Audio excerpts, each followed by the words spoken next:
Today I messed up by throwing my steak out a window.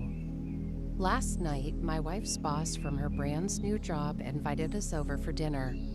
On the drive over, my wife reiterated many times to me just how important it was to make a good impression. I scoffed and arrogantly informed my silly wife that I always make good impressions.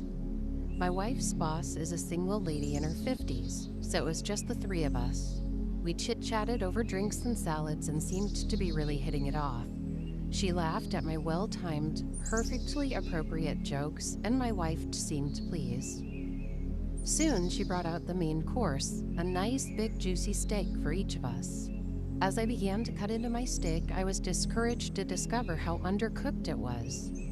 Now, I've had my fair share of rare steak. I prefer medium, but I can handle rare. This was several minutes on a hot grill short of rare. I probably could have resuscitated the cow had I tried.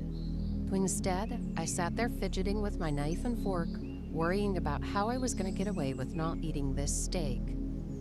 Claim veganism? No, I'd already feigned great enthusiasm upon seeing the steak. Just then, our hostess excused herself to the kitchen to take care of some dessert preparations. As I looked across the fancy dining room table at the open window of this third-story apartment, a cartoon light bulb appeared over my head. I knew I had to be decisive. Realizing that she could return at any moment, I committed. I grabbed the steak with my hand, gently shook off the juice, and executed a perfect throw right through the center of the open window. Here's the big-time mess-up.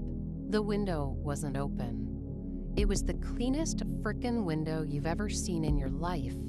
That is, until my mostly raw slab of steak slammed against it and slowly slid down, leaving a trail of bloody juice in its wake. My wife, whose steak was a nice medium rare, was unaware of my predicament. Turned, jaw dropped, and stared at me like I was an alien from another planet. This look then slowly morphed into a more of a "there's no place on this planet you can ever hide from me" expression of demonic anger.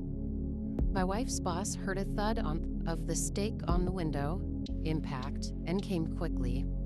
She took in the scene, the steak sitting on the windowsill, the bloody trail, my empty plate, and then gave me an inquisitive, puzzled look.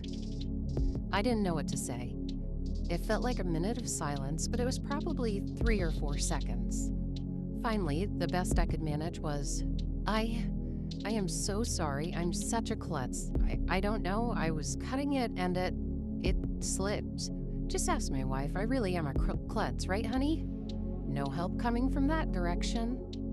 I will clean this up. I can't believe this. I'm so sorry, etc., etc. Both women continued to stare at me like I had escaped from the loony bin as I smeared the blood around the window with my cloth napkin, dusted off the steak, and continued to mutter my incoherent explanation. I knew no one was buying the story. I knew what I had to do. I sheepishly returned to my seat and proceeded to eat every bite of that disgusting, cold, chewy, bloody, raw steak. I remained pretty quiet for the rest of the evening. My wife's only 2 words to me since the incident are, "I'm fine." Update. I just got the first post, "I'm fine" communication from my wife via text, who is at work. Good news. Boss's name and I just had a good laugh over how much of an effing idiot you are. I hope you know you will never live this down. Love you, moron.